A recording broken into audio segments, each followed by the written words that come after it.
We are here today on Do Less Parenting with a very exciting guest.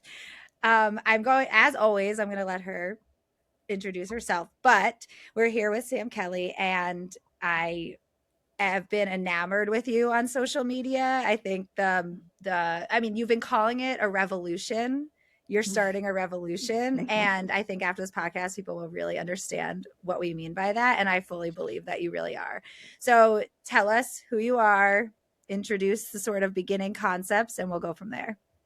Yeah, thanks. So my name is Sam. I am a therapist turned, I call myself a feminist coach for mothers. I just wrote a book. It's coming out in October of this year. And basically, my work centers around teaching children how to share the mental load of managing a home. So we're all working together as a family team instead of what I refer to as the one mom show. Yes. And what I should have also said, I'm getting new to this. I didn't comment on that. We have my favorite guest host, Kristen McNeely, here. And Kristen is actually who really introduced me to Sam. So for me, this is very full circle. So Kristen, sorry about that. I'm getting No, used that's to okay. all the logistics of everything. But Yes. what I love about what you said, Sam, just now, even in that first sentence, is we talk so much about sharing the mental load with our spouses, but you are teaching us as moms how to share it with our kids. And Yes. I do truly believe that's revolutionary. Like I've not Yes. seen that anywhere else. Kristen, have you? No, definitely not. I mean, yeah, I think Sam is just such a breath of fresh air, and the things that she's doing. If you're a follower, you see in her stories when people send her messages just how impactful the idea of Notice and Do is on their families. And I definitely have personal experience myself, both with my kids and my husband. And so it's really, it's very cool. We're really happy to be here with you. Thank you so Yes. much. Yeah, the mental load I refer to is the mental load is a whole family issue, and whole family issues require whole family solutions. And the kids are just as much a part of the family as the adults. And Yep. they can learn to carry a share of the mental load in age appropriate ways. And it really sets them up to thrive in really beautiful and needed ways for them, not only now, but for the rest of their lives as well. Yeah. And just everything you say, I feel like really strikes a chord because we specialize in anxiety and working with kids with anxiety. And what we know from evidence and research is that increased independence decreases anxiety, and increased confidence and capability decreases anxiety. And so while you're, coming at this development from an angle of the mental load and the shared responsibilities of the home, I very much see it directly connected to the mental health of our children. Giving them these opportunities increases their chances of success and positive mental health and confidence and so like all of that. So I feel like I always love finding people that reinforce that message from different angles, Mhm. and this is kind of a it just complements it so well. And also I've worked with parents so much who will ask you how, but how do I do it? How do I give them response? Because what we think is I should give them chores or I Right. should give them some sort of task, but you do it in such a different way. So I'm going to stop rambling for a second, just 1 second, because I'm going to ramble again, I'm sure. But when I wrote as my first thing I really wanted to ask you was, can you just explain what Notice and Do is in the best, like, sort of way you can in this time? But also, how did you get here? How did you do this? How did you Yeah. create this? Yeah, so the origin story is basically a few years ago. I think it was like 2022. At that point, my oldest was 10. Let's see, I had a 10-year-old, an 8-year-old, and a 5-year-old. So we had been doing like the chore thing on and off for a little over a decade at that point. And I had been the default, like I call it the engine under the hood that keeps the whole Mhm. family moving forward, as so many of us are. And I hit a breaking point with my husband. I was like, I can't do this anymore. And something really has to change because my life as is not sustainable. And this is not the quality of life that anyone deserves. So that's when we started confronting the then inequity in our relationship, having a lot of hard conversations over and over again. And I started teaching him how to notice what needs to be done without relying on me to lead out, life coach him first, make him a list. And the fact that I think it's so important to mention too, the fact that us as women who are on the short end of like the receiving side of things, of having to be the default everything always, while simultaneously having to teach our adult partner, is just another symptom of the overall bigger problem. Like it shouldn't have to be that way. Mm-hmm. So anyways, we start working on the equity in our relationship, like laser focused on it for an entire year. We're still working on it every day because it's a destination. I mean, it's a journey, not a destination. Mm-hmm. Absolutely. Um, and it's a Friday night. I'm making a Saturday morning chore list for my kids. And I just had this like light bulb moment where I like dropped the red magic marker to the ground and I'm like, what am I doing? I just spent the last year of my life teaching my husband how to not rely on me to see what needs to be done and tell him what to do in order for it that to then may or may not get done. Why am I now making a list for my kids and teaching them to rely on me to see these things? Um, and that's when I was like, I'm not doing this anymore. I am not perpetuating this cycle, because then they will continue to learn by default that it's the woman slash mom's job in the family to be the noticer and the delegator and the task manager. And they just kind of sit back as kids and wait for them to, wait for me to like throw them a cookie or give them an assignment or yell at them or rage clean in order for anything to get done. And I was like, I'm not doing this anymore. This ends here. And if an adult can learn how to notice and do, kids can learn how to notice and do. And that's when it was born. And so we just kind of on a dime, that Saturday came in and I was like, okay, guys, kids, we're doing it differently. I'm not telling you what to do anymore. This is how we're going to do it. And I just started teaching them. And obviously I was kind of making it up as I go. But it's evolved. And so there's a very simple structure to it, because structure is so important for kids, because you can't just say, go notice things, and then, be super annoyed or upset when that doesn't work. We have to Mm-hmm. teach them how to notice, and there's a way to do that, while also teaching them cleaning skills within a structure. So that's the origin story. And then it just kind of evolved from there. And I started to see very early on that, wow, this is actually working. This is actually working for real. And it's working for not only my 3 kids, all of who have been diagnosed with ADHD, but also kids all around the world in all different types of families, ages, needs, toddlers, teenagers, even adult children living at home. So, yeah. Wow. That's I'm not awesome. sure. Yeah, I'm not sure there's a story an origin moment that could be related to more than Mm. the I know. moment. I was thinking it's like the collective sigh heard around the world as like Sam Serious. is putting Yes. to words like the experience of mothers everywhere. It's like, yes, right? Yeah. Yeah, Yeah. Oh my And I think it's gosh. like, I think part of the power of it too is it's one thing to have to teach an adult, um, which teaching an adult partner is an entirely different thing than teaching children. I think it feels really, really empowering for women, especially like women who have tried to teach their husband or who are now divorced for some of these reasons, lots of the times, to be like, okay, this is a hard situation. This is a situation I did not ask for. I didn't expect, but here we are because this is what society conditions all of us to do without question. Mm-hmm.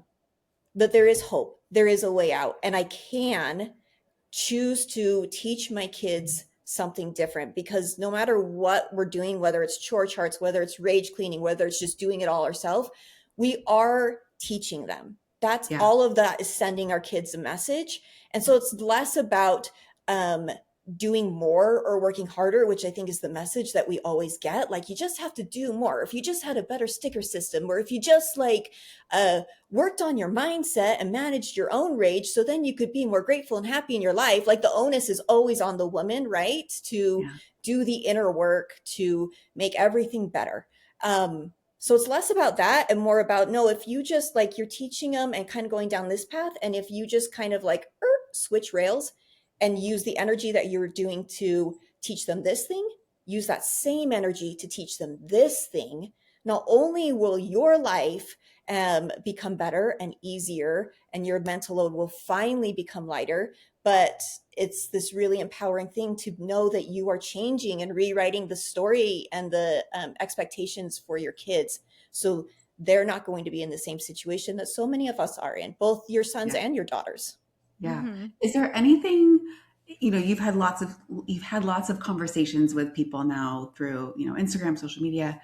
Is there anything that stands out as being like either the most or like something that's very commonly normalized, but that really costs us in terms of like our level of overwhelm or mental energy? Like, is there just something that is really glaring to you? Yeah, I think rage cleaning is a big one. I see so many reels about that, and it's always like under the guise of like, ha ha ha, relatable mom content. This is just how it is. Um, and I see that kind of stuff, and I'm like, well, of course, like all we can do sometimes it feels like is just kind of like laugh at ourselves as a way to cope. Um, but it's just so interesting to me that like that's how far we've been pushed collectively as women, when we think the only way to get anything done is to run around in a huff and rage clean. And I have so much empathy for that, because it's like, of course, what else are we supposed to do? What else Mm-hmm. are we supposed to do? Like, it's so emotionally triggering for us, and you can't understand what it's like to be the brain power behind absolutely everything in your home and family, until you have been the person who's had to do that for like ever and feel like there's no way out of that. So rage cleaning feels like the only option. So I think that's a big one. I think rage cleaning, and feeling like it's on us to um, assign tasks always. Mm-hmm. Yes. Because again, that's just perpetuating the narrative that it's our job to be the task assigners and to be the only ones who notice everything. Yeah. Right. I think that shift from the list making is something I had heard you say a long, long time ago. And I had this flashback to a conversation I was having with my mom. And she said, well, your dad always told me, just make me a list and I'm happy to do it. Mhm. And at the time when we were having that conversation, I was like, yeah, that's great. And then after watching, a lot of your content, it's like, no, that's not great. Like It's they not are just great. as much of an adult as I am. Right. Right, right. Yeah, Right. yeah, no, absolutely. And I think when it's like you don't realize how much you've been carrying in Yeah. your, I refer to like, I call it the invisible labor umbrella, right? There's like the mental load, which is the brain work, and then there's the emotional labor, which is the heart work. You don't realize how much you've been carrying under that invisible labor umbrella until you start having pieces of that relieved. When your partner comes to you and is like, hey, I took care of this and this and this and this, just letting you know. It's like, what? Yeah. Yeah. So I just like everything just starts to feel brighter and more colorful, and then when you start to see your kids, like um the other day, my daughter, my preteen who has ADHD, and before we started doing this, used to be my kid who was like, anytime I'd ask her to do anything, it was like immediate meltdown. I Mm-hmm. can't. It was like Armageddon. Like, I can't. It's too hard. I remember like sitting on the stairs with her and she's sobbing and I'm trying to like coach her through it. It was so much work. Um, and just last week she came to me and she was like, Mom, and this was in the morning before school. So on a weekday morning, and she said, Mom, I need you to come see something real quick. And I was like, okay. I go up to her room and she opens the door and just this big reveal. And she's like, look what I did. Look what I did. And her room was spotless. Her desk was organized. Like, everything was done perfectly. And then she was a little bit late to school because she just wanted to tell me about all the things, like all the decisions behind all the ways that she did the organization and setting things up and moving things around. So it was more accessible. Like, it was incredible. I didn't ask her to do that. She didn't have to do that. But because we've been doing this for almost 3 years now, she not only knows the skills, which helps her feel capable and confident in her ability to do it, but she knows how to take initiative and be proactive instead of waiting for me to be like, hey, your room's a mess. Can you go clean it up? Or me just closing the door and pretending like it doesn't exist or whatever. Yeah. It's just a total 180. And even more than like how that affects my life as a parent, seeing how it affects her life and how it's transferring out into the greater world and how it will help her be, a functional adult so much sooner, which I think a Yeah. lot of kids are struggling with. Like, Yes. it's just this really, really beautiful ripple effect. And so when you start experiencing little bits and pieces of this in your life as a mom and as a woman, it's like, it's just incredible. It's really amazing. It's really exciting. I had a similar experience. My daughter, at the time, I think was 8, maybe 7 even, and just had a real hard time keeping her room clean. And so I had made her just a post-it list because, again, we were just kind of getting into this. So she didn't have the skill. And it was like, first pick up all your dirty clothes, then put all your stuffies that are strewn about everywhere Mhm. on your bed, then fold your blankets, and then see what's left. And Yeah. having like a checkbox system for her, just a simple post-it note, she was able to continue that on her own. Like we never really had to address a messy room again. And it Right. was like once we could get her this system that was accessible, she could take ownership of it, felt a lot of confidence from it. So I think one of the things I love about your approach is, yes, it's the parent relinquishing a lot of the structure and placing it on the kid, but also seeing how capable kids are Yeah. very early on. So Yeah. I think it's also important to understand as a parent, like if I was listening to this podcast right now, I'd be like, cool. That sounds awesome for you. Like I don't I was like gonna ask. I do yeah. have a question. I do have a question Uh-huh. to comment on that because, well, one thing I just wanted to emphasize first that I love about what you're talking about and what Kristen just highlighted too is that you're emphasizing about this that yes, you can have these intentions and this process, but we're emphasizing them developing a skill. And a lot of times as parents, we assume they just naturally we're like, why don't they know how to do this, Yeah. like, and we do a lot of work too in our field of you can't, just kids don't always know what good behavior or what being good or what socializing should look like. There's all these ways where skill comes into play, but we kind of skip over that part once we teach them the basic skills of like walking, reading, eat it, whatever those basic skills. We sort of assume that they've become humans and they just know how to do all of this. Like the idea that you have to teach someone to notice is not something I Mhm. would have ever considered, but it is Mhm. so real. It is so true. That is a skill that we developed over time based on many factors, and we can teach our kids a skill. So I like the emphasis of this growth mindset instead of thinking your kid's not, they're just not capable, or even if they are neurodivergent and oh well, like this is their capacity for this, but there's actually this room for skill development. I To follow up with what you were just saying, I might be one of those parents that would be listening to this and thinking, like, I would be lying if I said the first time I messaged Kristen I wasn't a little bit like, is this for real? Because Yeah. I was like, what, like I'm just not naturally someone who would notice and do myself. So I want to know what you would say to those parents. Like, and also what's the like, do you feel like you naturally were organized and that's why your brain went here, or it actually came from a different place? Like, do you think this is like one type of personality thrives on this, or actually you've just seen so many people be able to grasp this? Um Well, okay, so a couple parts of that Yeah. question. The first, I think there's um the way I teach it, and I think we should talk about the structure because I think Mm-hmm. that answers the question of like, okay, but like this sounds very like cute and Pollyannish. Like my kids would never actually, because one thing I hear a lot is like my kids just don't care. And so I think it's important to address that. But for the other part of your question about being is this just me or does it work for a lot of people? Um, the way I teach it is very, very simple. I think that's the magic is in the simplicity. Truly. It's not overly complicated. It's not complex. There's no spreadsheets involved. Oh, Um, thank there's you. no, Thank I you. can't, Thank I you. cannot, I cannot, I cannot with a spreadsheet. Oh, I Um, appreciate that and so so, much.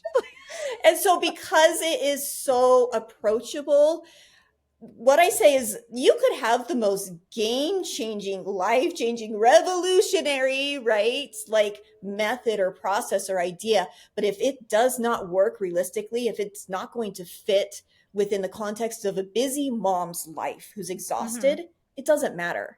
Because Mm-hmm. I'm like, we're all operating at max capacity.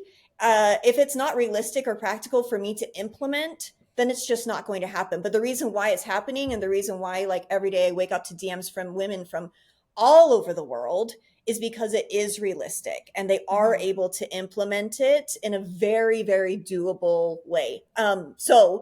The way that we, I don't want to say make it happen because we're not forcing our kids to do anything, but the way that we switch gears, like we talked about, with like you're teaching your kids one thing already, like the way that we get onto the different track and start teaching them something else, and doing the new way, is by doing the simple structure. The simple structure is first we have what I call the big three. The big three is probably the most similar to like a traditional chore chart. Mm-hmm. Because if we want our kids, like you were talking about, like we have to teach them the skills. If we want our kids to know how to notice things, they have to be able to actually do the tasks that they're going to be encountering. Like we can't say, can you we can't expect them to notice a dirty toilet that needs to be scrubbed, Right. but if they don't actually know how to do that, then we still, we need them to know how to do their laundry. We need them to know how to load the dishes. So that's what the big three provide. It's a daily structured ownership over specific tasks. The big three can be anything you want. For my kids, it's they make their bed, they unload a section of the dishwasher. It can be, there's three of them. So it's like top shelf, bottom shelf utensils. It operates on a first come, first serve basis. And then they manage their laundry. Now, after 3 years, they manage the entire like cycle for themselves. But when we just started at the very beginning, it was like the laundry was just picking your dirty clothes up off the floor, putting them into the hamper, or folding and putting away the clean ones. So it was just figuring that part out. We gradually expanded with time, but we just started there like baby steps. So every day they're doing bed, dishes, laundry, done. Then, Mm-hmm. in addition to their big three, they do one notice and do of their choice. And I walked around the house. We called it like a noticing walk. We took 15 minutes, walked around the house, and in each of the main rooms of the house, like dining room, living room, kitchen, family room, I don't know, bathroom, um, I would go around and say, here are some things you could notice. In the kitchen, you could clear off stuff off of the kitchen counter and put it away. Here are where things go. In the bathroom, you could notice a garbage that needs to be emptied. You could notice a dirty sink. Here's where the cleaning supplies are kept. Here's how you clean the sink really quickly. In the living room, look on the floor. Is there garbage strewn on the floor? Are there backpacks out? Are there things thrown over the backs of chairs? So you're teaching them what the standard is for like a good enough clean space, Mm-hmm. teaching them, giving them very specific things of what to notice and how to notice. And as you do this, you're going to sound like a little bit unhinged. But again, like kids don't know what they don't know. Like we have to be very, very specific. Like, okay, now look underneath the table. Is there kind of scanned from one end of the room to the other? Is there anything that you can see that can be quickly picked up and put away? So that's the structure. The big three every day plus one notice and do. And then we don't need to waste any time and energy on getting our kids to care about it or trying to convince them. So when moms say my kids don't care, I'm like, cool, they don't have to care. Good Oh, news. I love They don't have that. to care about any of this. It's less about caring and more about just doing it. Like, do any of us Mm-hmm. care about this stuff? No. But we do it because we understand that this is just an expectation that comes with being a human in a family.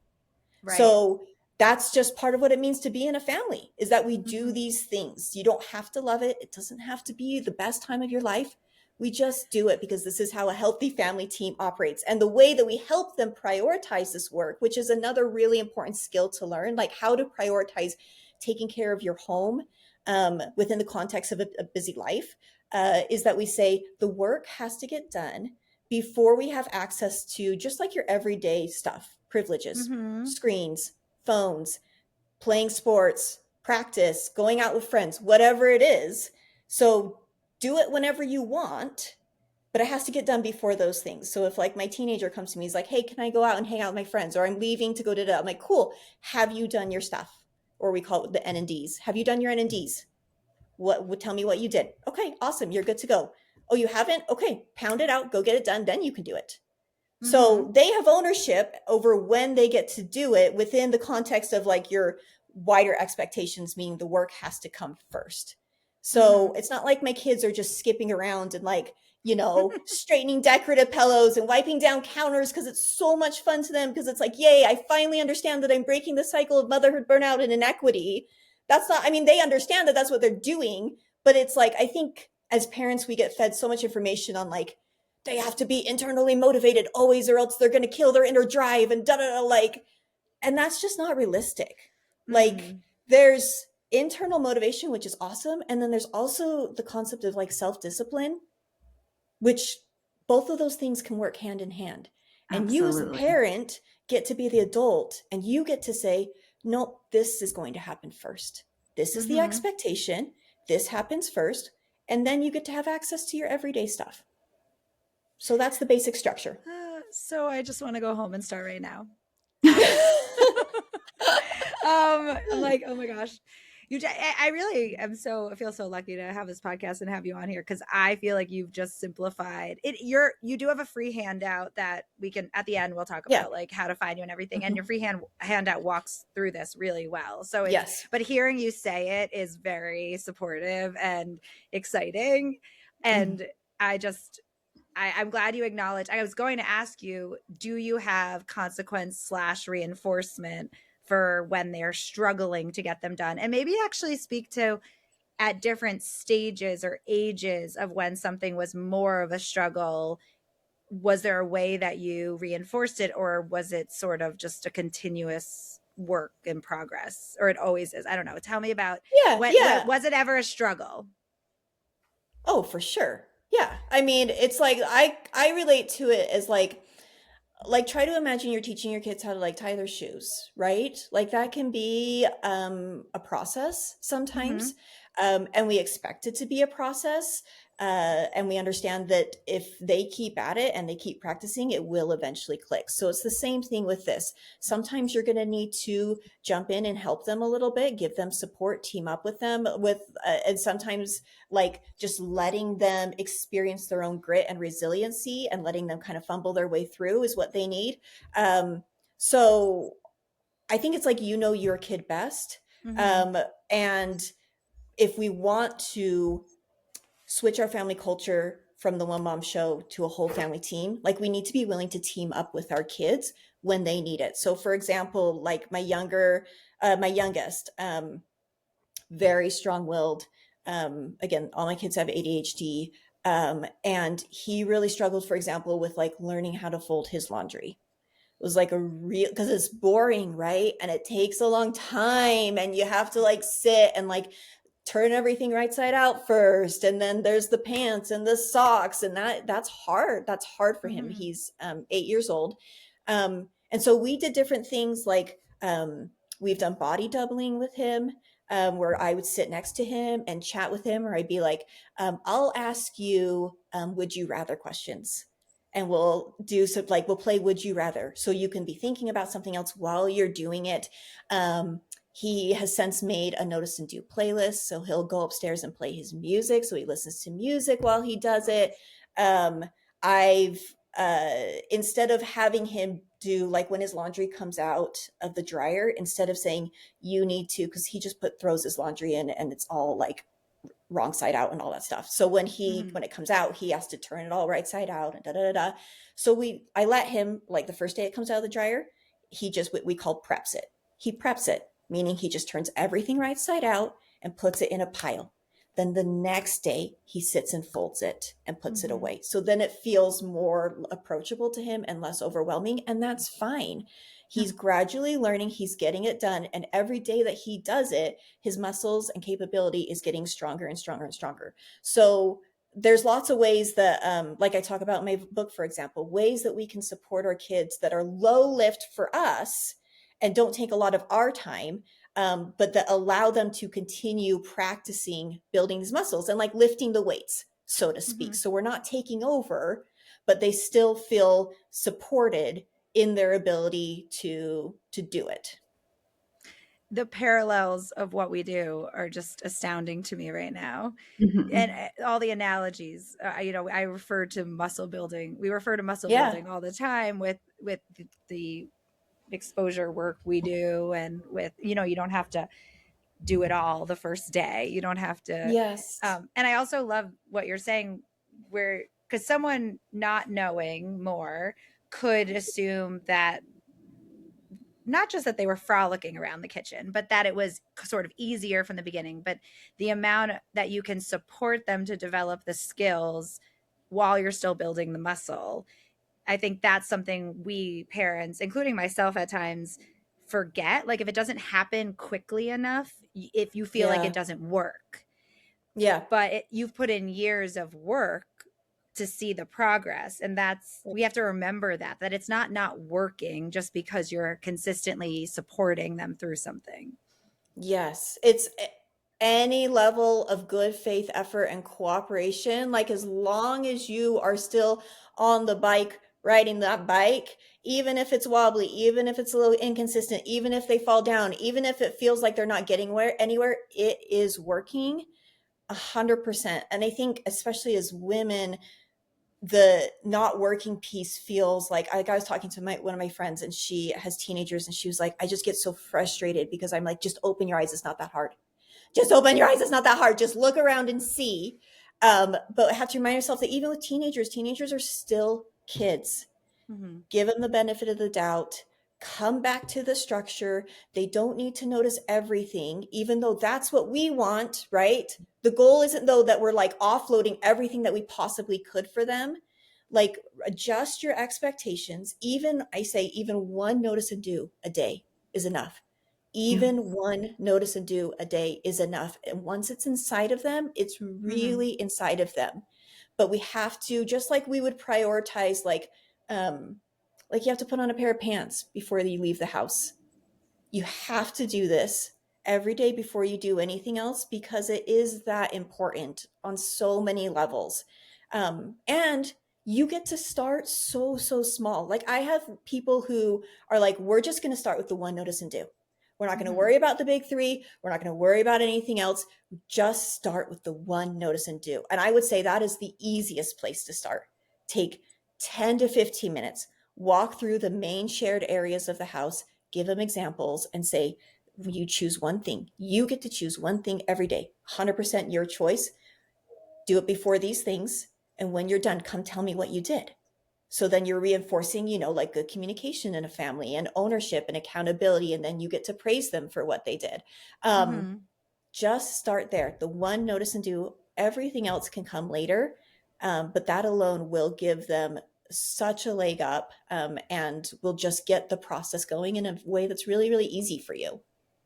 I love that. I love the simplicity. I love the simplicity of what you're saying. I feel like that with our work of, we want to teach people something, no matter how wonderful and evidence-based something is, if you can't simplify it to make it realistic, and you are Yeah. making this so actionable and attainable, and even just one, like you said. And it also helps to know if you have kids with ADHD or other neurodivergence, also different ages, one thing, and it can be any piece of that one thing. It doesn't have Yeah. to be it doesn't have to be every piece of it. It just has to be one thing, and then that builds, which yeah, I think I'm just like, my mind is spinning, um, in a good way.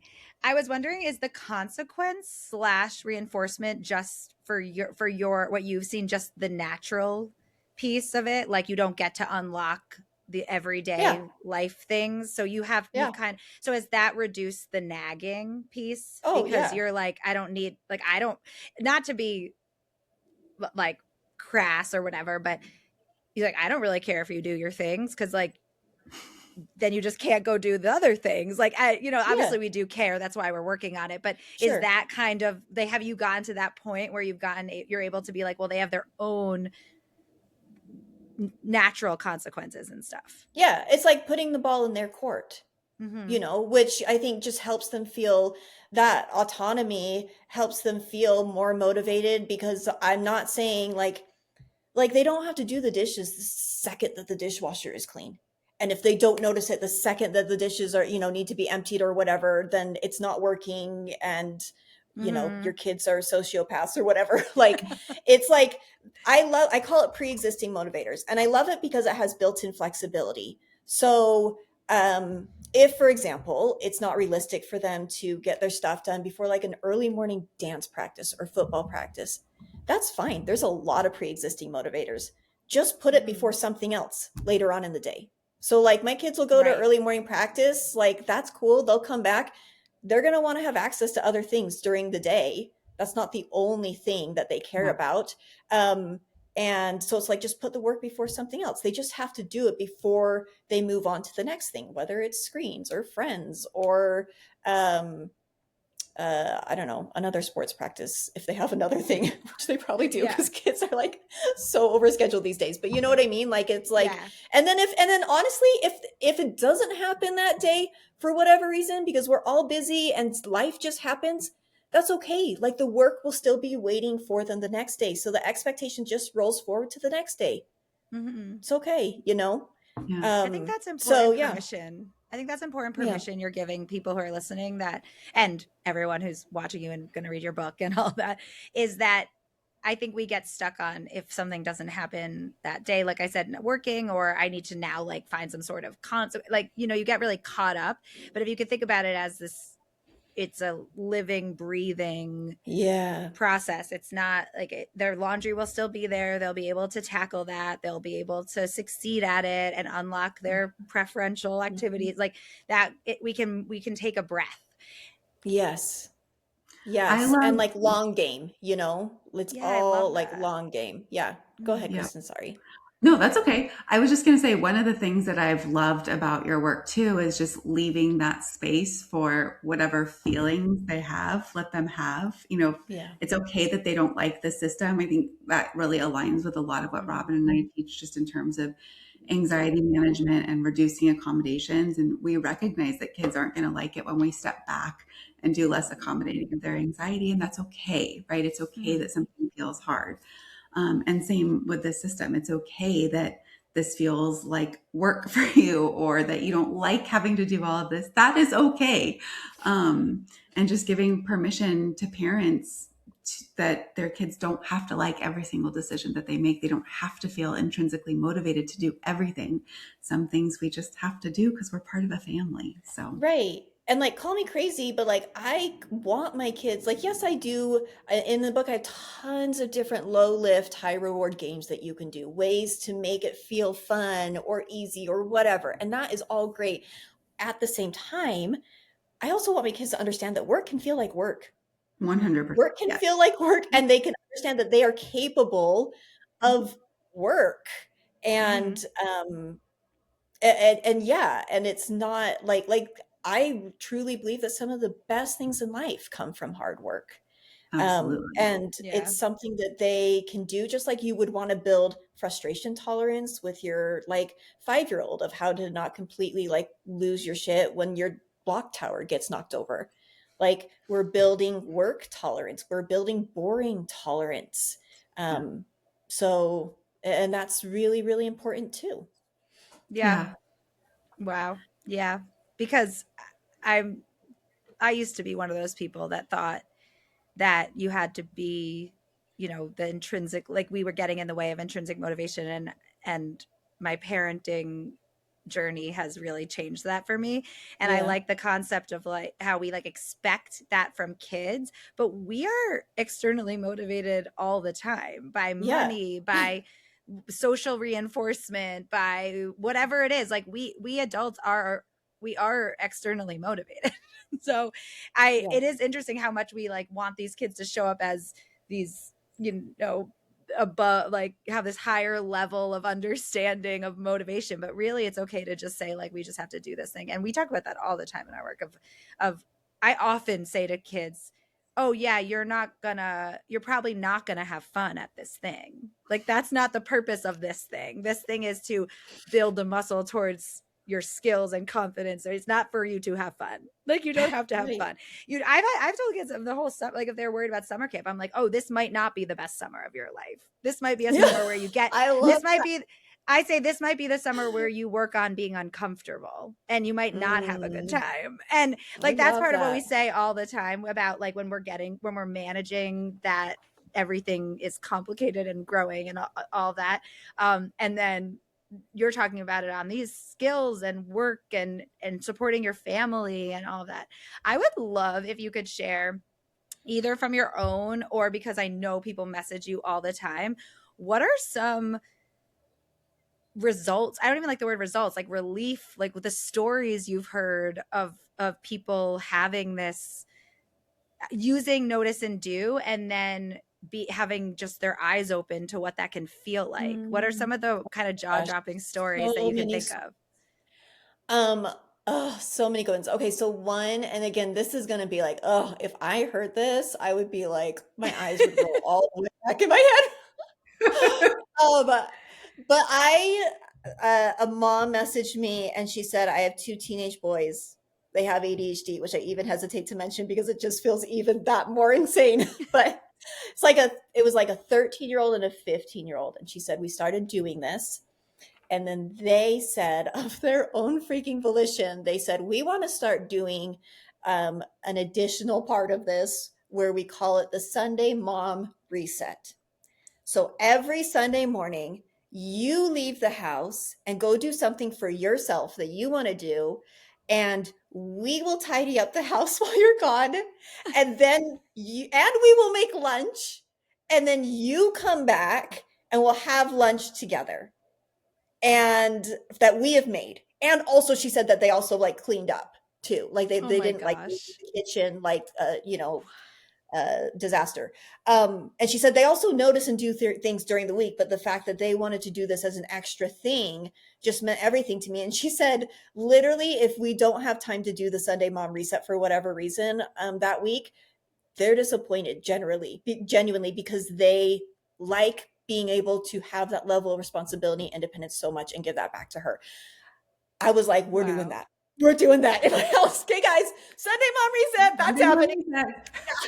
But I just felt like that is like if every mom had just that, Yeah. like tell me the world would not change, you know, Yeah. like that alone would be huge. But I've also seen, like, I had lots of smaller things. Like a mom said, we were out, I was with my 5-year-old, 6-year-old, I can't remember. And we were getting his haircut. And as soon as he was done, he jumped down off the chair, grabbed the broom, and started sweeping up the hair Aw. because he didn't want to like let the stylist have to worry about that. Oh, Little things like wow. this was someone where she said that her boy has autism. And he was like, hey mom, I'm starting a load of laundry. Do you have anything that you need to put in? And she just like looked at her husband and they were just like, what? Like little Whoa. things like that. Like he just passed the laundry, saw that it needed to get done, threw it in the load. Another boy, I think it was like an 8-year-old kid. His mom was on a work call and she got off the work call and he said, hey mom, I unloaded the dishwasher for you because I didn't want you to have to think about that after you were done with your work. Oh my So it's gosh. like little things add up and make a big difference. So obviously the teenager story is like level 10 in my Yeah. mind, But that's but very, even yeah. something small like throwing on a load of laundry without having to be asked, or um taking care of the dishes without being asked, or even like also have moms tell me like, my kids now come home and they'll just put away their shoes and their freaking backpacks without having to be asked. Yeah, And that alone it makes a huge difference. it makes a huge difference. So it's like, do not underestimate the seemingly small things, because Mm-hmm. once those seemingly tiny things start happening on their own, because that's what the mental load is made up of, all of these tiny little details and moving parts. And when some of those details and moving parts start like getting out of your brain because they're just being taken care of, it's a huge relief. Well, Right. and I know you talked about in the beginning how like this had started with your husband and then you transitioned the same ideas to your kids. For in my experience, I just started with my kids and then as I was talking about this with them, my husband was listening and I'm Yeah. really lucky to have a really supportive husband who wants to hear and wants to know how he can help. And so we were having a lot more discussions about this and I'll never forget, it was probably a year and a half ago at this point, he had gone out to, I think, run to Trader Joe's or something. And I texted him while he was out and I said, if you haven't passed it yet, I have a Target order that's ready for pickup. And within like 10 seconds, he texts me a picture and he's already in the drive up spot. Like on his own, he checked Mm. the app to see if Chills. there, Yep. because, I'm every mom and already have Target orders. So he had done that. And then this past year on my birthday, which was this month, every year for my kids' birthdays, I decorate our mantle and like put banners and their presents so they can come down and wake up to it. And this year, my husband had done it for me, like woke up extra early to decorate the mantle Oh, and like wow. all the decorations. And I just really feel like this can speak towards, I mean, we've said this a million different ways, but this can speak towards the whole family. This isn't just Mm-hmm. for kids. I know you have a whole course dedicated to this too for people who Yeah. really need help in this area, but it really is just so transformational for the whole family unit. So, Yeah. I think Yeah. I think what I like really was taking away from the results you were just talking about. I hate to use the word results; it feels so clinical, but the revolution, experience. right? Experience, all that stuff. Is that it? So much of what we do in our field is to kind of get your kids to do something. So there's this aspect of like, oh, I got them to do this, like as if we've like succeeded to get them. But your stories that you just shared, and I know that's only like a snippet of a million stories, were actually just them, I guess, noticing, which is the whole point of what you're saying, which instead of it's like we got them to do this with some kind of strategy Yeah. of of consequence reward, like a behavioral training or whatever, it's the way deeper level. It's you've cracked a code on something that I think we talk a lot about in partnerships, which is that it's not, it's knowing it on a cellular level. It's not just being able to accomplish the task like a chore chart. It's really, and the stories you shared, that's what they exhibit to me, is this idea that the kids are just living and breathing this shared responsibility versus, oh, we got our kid to behave a certain way, which I am Yes. totally guilty of. I'm totally guilty of that mindset. And I aspire to, I think, have more of this mindset where there's a belief in themselves that they are part of a unit and it's not this hierarchy in that way. Yeah. Um, Well, the way I explain it is like I'm not training like toilet cleaning monkeys. yeah. That's not it. We're Yes. shifting an entire narrative. And there's a whole part of this that we haven't touched on that is a really, really crucial piece, which is like the why. So, like the big three, the notice and do, that's the how, right? That's like kind of when I think of notice, that is like the eyes, and then do is the hands. That's like the hands part of it. Mm-hmm. Um, and but there's this deeper why conversational piece that comes into play. So in my audio course, in the book, I go through and there's specific scripts for both younger kids and for teenagers that um, teaches kids about these bigger, more foundational concepts that fuel the why behind all of this. Mm-hmm. So stuff like mental load, societal expectations for men and women in families, what burnout means, um, why it's important to shift from mom does it all to we're a full family team, Mm-hmm. and also the ripple effects of what this work Right. is. And can you notice things outside of the home? Can you notice people? How does that look like? What does that mean? Empathy, like having those conversations, we have to give kids the words. I grew up Mm-hmm. in a home that was very, very like my mom and dad did this really cool, like, um, back and forth fluid role thing where like sometimes my mom was the breadwinner, sometimes my dad was. They would support each other, not only in their work but also in their dreams and ambitions. So I saw what I interpreted it as a really equitable partnership. And I think a lot of times people get hung up on like, well, as long as we're modeling it, right, as long as we're Right. modeling it, they'll absorb it.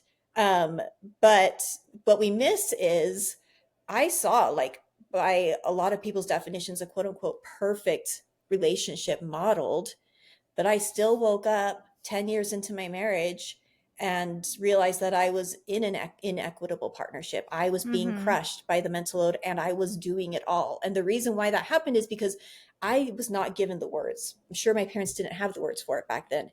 And so if we don't have the words, we can't choose to lean into something different. We don't know how to rewrite the expectations if we can't name what's actually happening and what the like how we will unknowingly slide into the default if we Mm. don't have the language for that default, if that makes sense. And so Yeah. that's the piece that kind of locks all of this into place, that helps shift the entire culture of the family and, by extension, the world, honestly.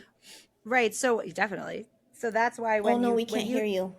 oh no. Nope, lost Robyn. Uh-oh. Seriously? Did you lose me again? Oh my God. Hello? No? I'm trying to give her a second, see if it comes back on. Oh, there she is. Am I back? I think oh, no. No?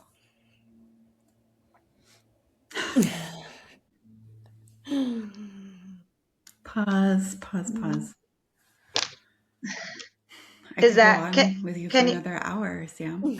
no? You can't hear I me? know it's so hard, it's always hard to kind of prioritize what to talk about too, Can because you I hear me think all now? of that No? is just as important, if not maybe even more so than, the logistics of the notice. Right. But yeah, no, you're doing amazing work. I'm so excited for you. Thank you. This has been so fun. Good. Wait, Good. don't I hope it leave. feels like Wait. some training wheels and now you're ready to launch on a Yeah, two-wheeler. that's right. I can do this. Can you hear me now? We can't hear You you. can't hear me? Hold on Shoot, one no, Robyn, second. we can't hear Sorry. you if you're talking. I don't know what's going on. What's next in terms of the book launch? What do you have going? Um, just promoting it for, like Yeah. it's just a long game. It's just 6 months of pre-orders. So just we'll do different pre-order bonuses and pushes, but yeah, it's just kind of showing up every day doing the thing Yeah. as we Yeah. do. So Nothing? You exciting. can't hear me So at all? cool. I'm just seeing if she texted me. Let's see. Hold on one second. I'm gonna see. Okay, wait. Can I chat you? I wonder. Okay. Why don't I do our wrap up question just so we have it Okay. recorded in case she's not Yeah, able to yeah. get back on, and then we'll go from there. So, the way that Robyn always ends these episodes is by asking, what is one thing that you would want moms to do less of in terms of their parenting or in relation to notice and do? Oh, the first thing that comes to mind is do less beating yourself up.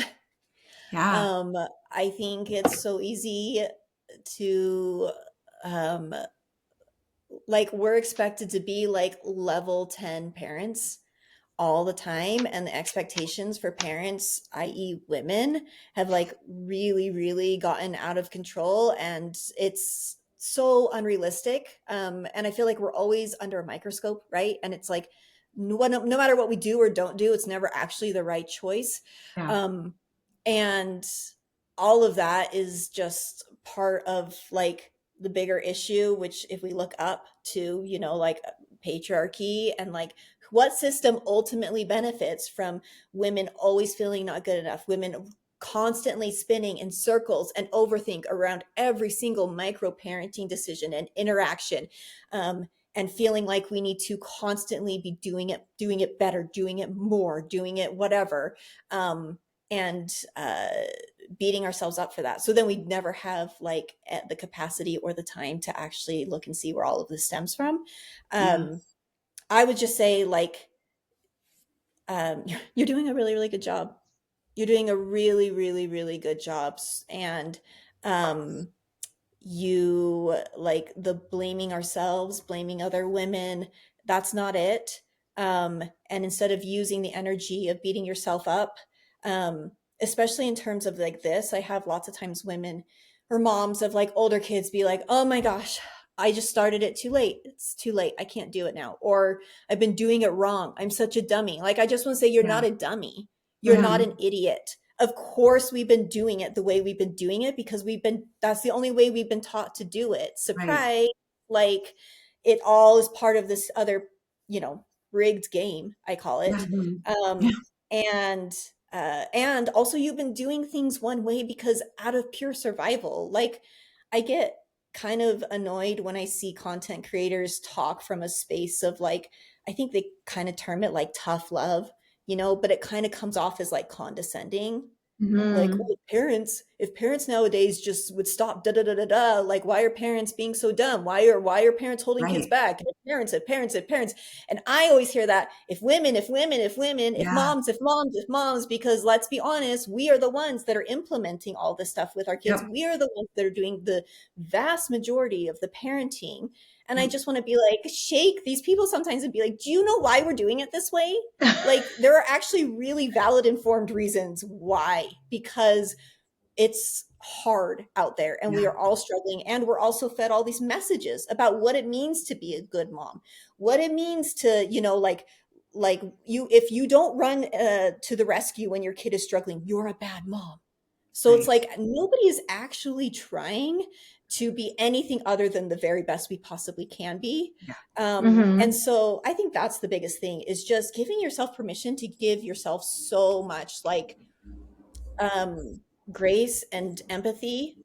Um, and with that, at the same time, understanding that you can do it differently for your kids and for yourself. You don't have to keep playing into this rigged game and this thing Yeah. that we are all conditioned to stay stuck inside of. Mhm. Like, Yeah. there is a way out for you and for them. And this is you being the amazing mom, the amazing parent that I know you already are. This is just part of it. Mhm. Yeah. So that's what I would say. I love that. I love that so much. Me It's too. amazing. Okay. For people who want more, which everyone will, where can they find you? And tell us the title of your book. Yeah, so they can find me on Instagram at samkelly_world, and the title of the book is Notice and Do, and it comes Yes. out in October. And you can pre-order it now. I have That's right. pre-ordered You 2 can copies. pre-order now. You can go Me to too. the link in my bio. You can grab a pre-order. Pre-orders are so important because every single pre-order tells the publisher that this is a book, this is a message, and a movement that is important and that is Yep. needed. And that's what the pre-orders do. They send that message to the publisher so the publisher knows, oh, this is a book that we need to get on shelves. This is a Yep. book that we need to get in the media or in front of people's eyes and is worth investing in. So Yeah. pre-orders make a And it is. huge difference. Yes. It is. And I know how hard you've worked on it in this last year. It's been such a fun journey to watch your journey Thank you. and Thank getting here. you. I'm so excited for you. All right, Sam. Well, thank you so much for being here. Thank you so much. All right. Have a good day. Bye. Bye. Okay.